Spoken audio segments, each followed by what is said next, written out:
Hello students, and welcome back to SP 3673, Assessment of Students with Autism and Other Developmental Disabilities. This unit, we are going to talk about curriculum development for early intensive behavioral intervention. Now, we've already covered a unit that was an overview of curriculum development, but that unit was largely devoted to discussing curriculum development in the context of an IEP and classroom-based instruction. Now, for many students with autism, other developmental disorders, and intellectual disabilities, they receive early intervention of some form before they reach school age, so before they reach kindergarten, for example.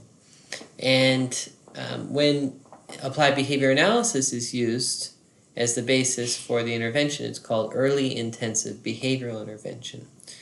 And so in this unit, what we're going to do is we're going to approach the curriculum development a little bit differently, a little bit closer to how an ABA practitioner would approach it in an ABA service delivery setting outside of a school. So either in a home or community or a clinic setting. And it's largely going to be focused on curriculum development for students with autism specifically. That will become clear when we start to talk about how specific characteristics and core characteristics of autism guide much of the development of the curriculum. So here's our outline. First, I'm going to give you a brief overview of early intensive behavioral intervention. Then I'm going to discuss some features of effective early intensive behavioral intervention. And I'm going to link assessment to curriculum, or rather list steps and describe and give examples of how to link assessment to curriculum. And then we're going to discuss some assessment areas. And then we're going to discuss some steps you can take to select and design curricula. So here are some of the main ideas. So one is that early intensive behavioral intervention is the most scientifically supported treatment for children with autism.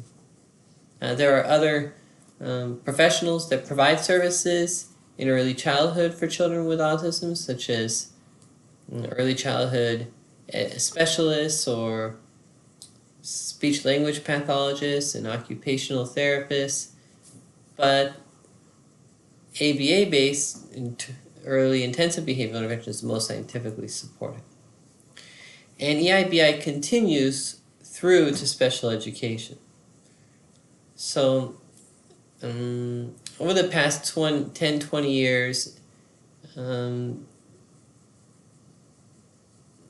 have been changes in the accessibility of ABA-based education and intervention and programming for young children. There's been changes in the trends in continuity of services. That's one way to put it. So, for example, for the past 10 or 20 years, it's been very common that children will receive early intensive behavioral intervention. And then because presumably they would enter preschool at age 3, that services stop. And for example, that was the case in Southern California when I worked in ABA service delivery. Down there, families would receive services that were paid by what were called regional centers, and as soon as children turned 3 years old, the regional center would stop paying for services. Because the assumption was that the school district would take over. And for example, here in Texas, we have something called the PPCD program, where that's a program where children who, it's basically a preschool program for children with disabilities. Okay, and so here there's not really a gap or like an issue with continuity of services unless ABA is not the basis for that special preschool program.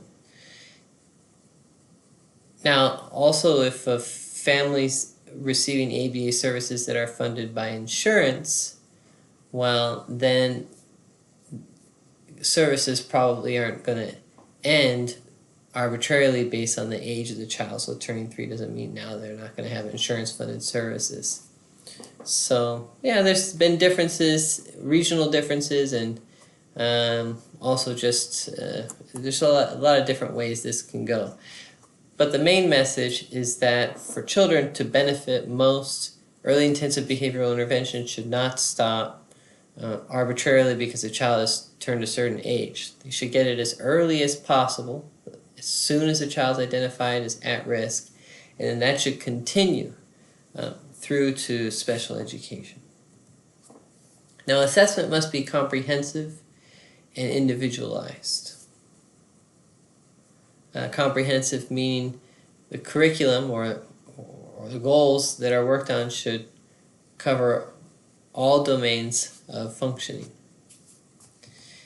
And now linking assessment to curriculum, in other words, using the results of your assessment to develop the curriculum, is a process with many variables that are to be taken into consideration, and we'll take a look at those.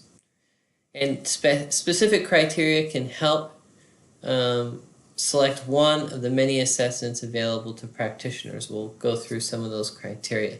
Basically, there are a ton of assessments out there, so initially it might be hard to choose. Now, there are going to be some assessments that you come in contact with because your colleagues have them.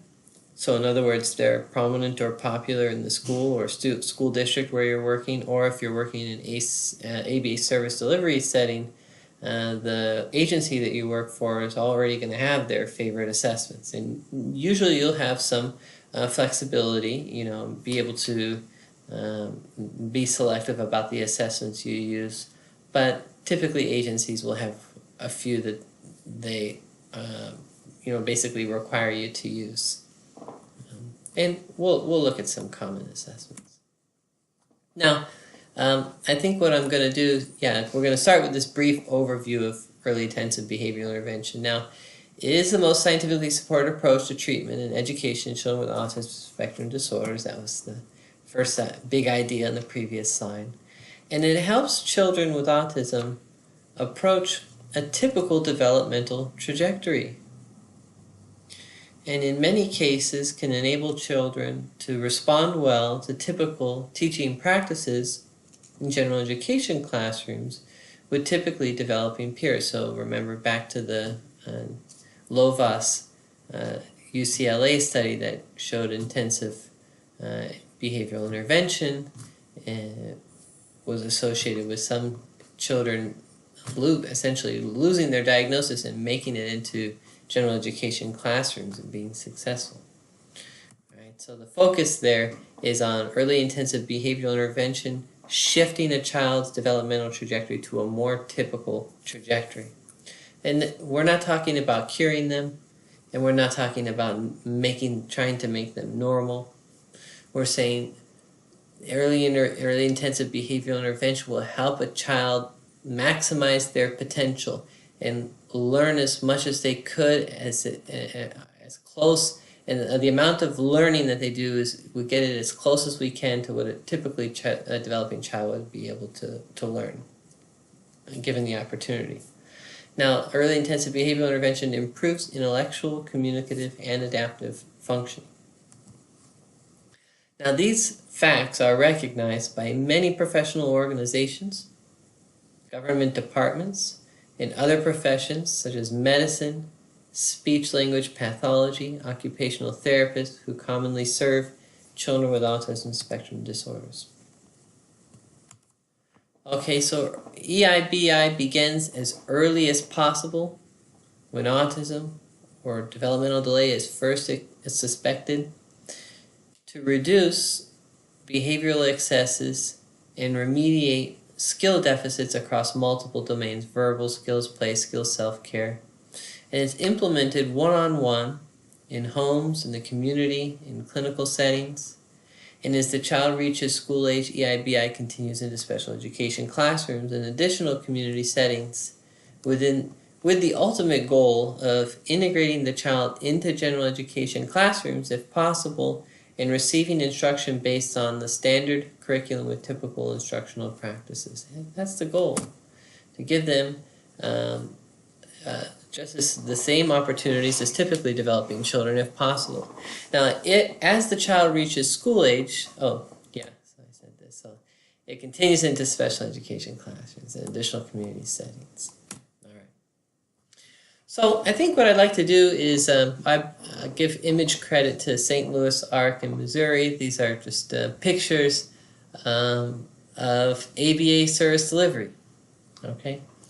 And what I wanted to do is kind of talk you through, in case you don't have any prior experience with using ABA in a community setting or outside of a school setting. So, for example, if you haven't worked for an ABA agency, you wouldn't really have a whole lot of an idea of what a day in the life of an ABA therapist or supervisor would be. Okay, so I'll just kind of walk you through this. And so what I can do is I'll just tell you about my experience the best I can, and then relate, and I'll maybe change some aspects or relate it to experiences that I've seen folks go through recently in the past few years.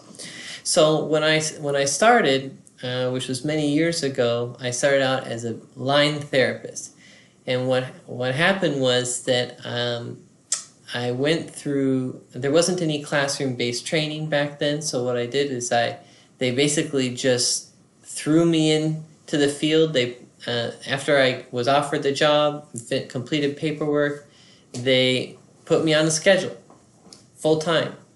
All right, and they arranged for trainers, because there's a hierarchy in these ABA companies where there's a line therapist, and then there's going to be a trainer, and then there's a supervisor, and then sometimes there's a supervisor above the supervisors, and then a director, or it just goes supervisor to director, and sometimes it might go to vice president, and so on and so forth. But the typical hierarchy is the therapist and the trainer, or who may be a BCABA, and then the supervisor who's going to be a BCBA.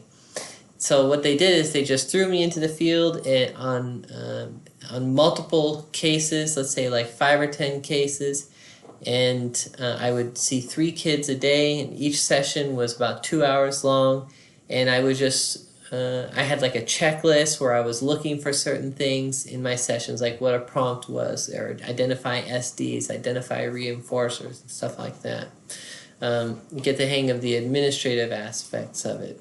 And so I would drive each day from client to client's home, meet the therapist outside, the therapist would prepare me, and then they would bring me in, and they would work with the client, and I would observe. And then over a period of 2 weeks, they gradually faded me in so that I could practice some of the things that I was watching, and that was to get me ready to start seeing my own clients.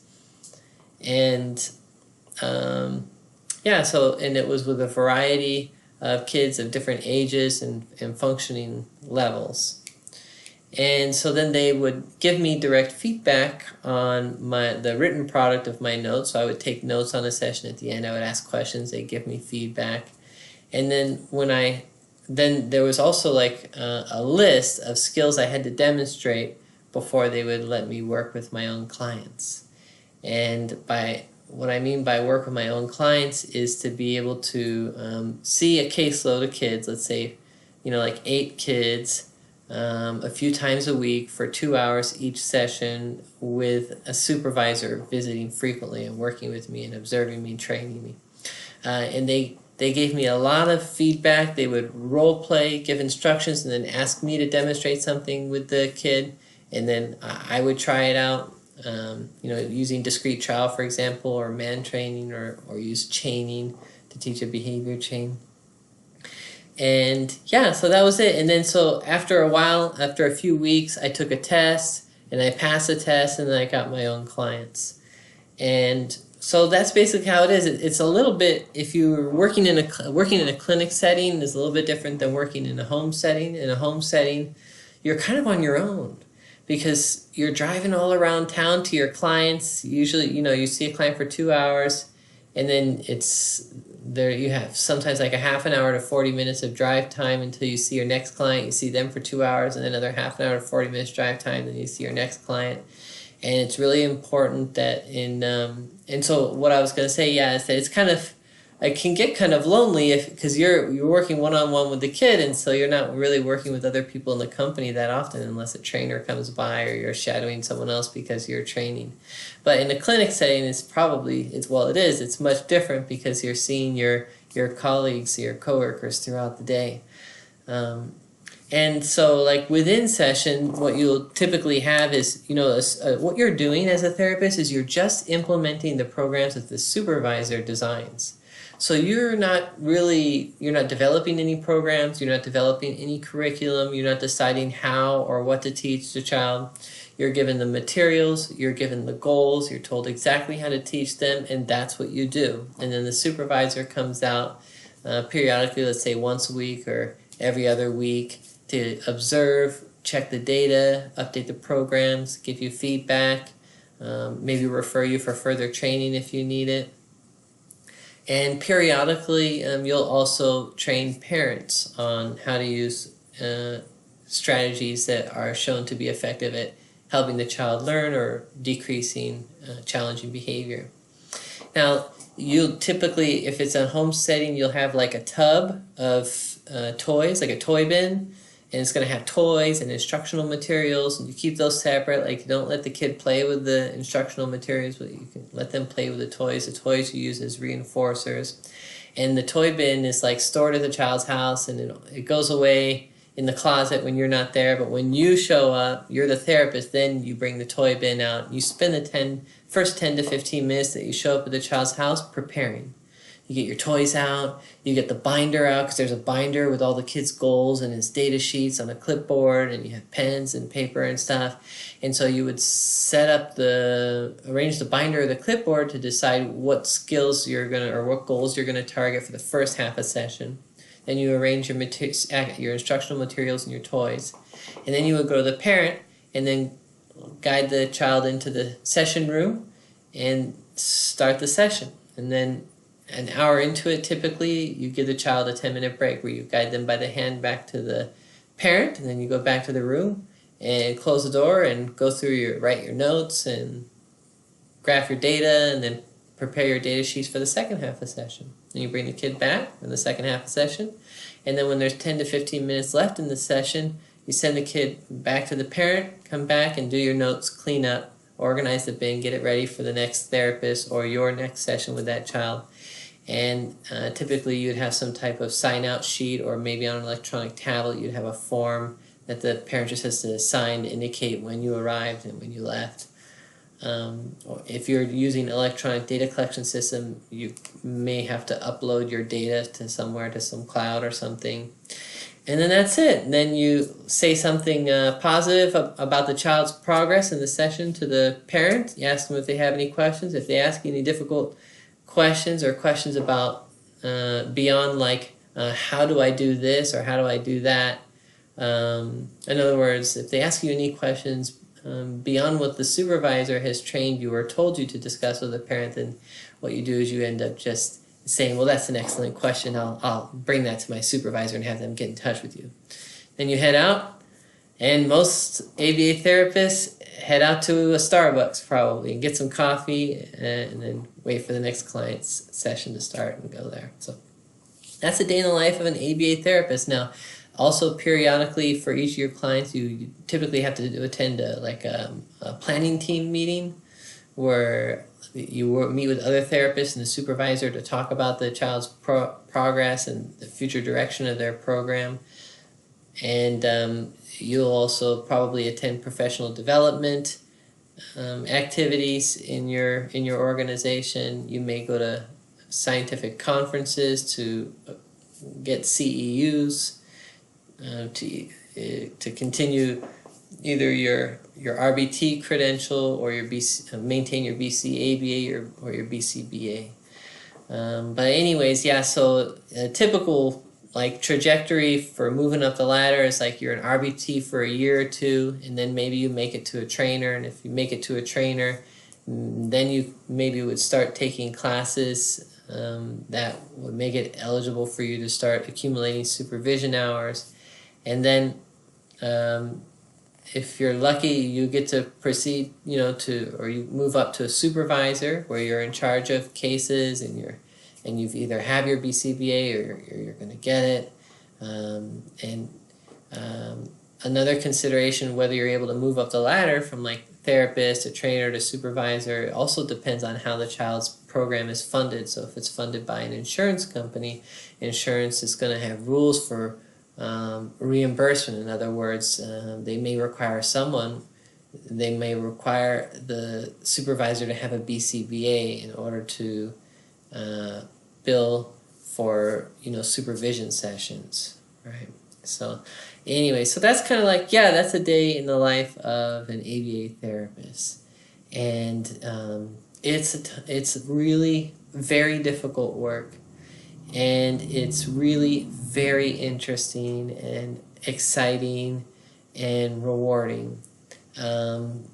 If you're a line therapist or even a trainer, it doesn't pay much. It barely pays the bills. But when you move up to a supervisor, you can make a good amount of money. So it's not uncommon for supervisors to make somewhere between $45,000 and $75,000 a year. So that's not bad, right? And yeah, so that's a day in the life of an ABA therapist or supervisor in early intensive behavioral intervention. Now, what we're going to do is, I think we'll wrap things up here in this first video part, and I'll see you in the next video part.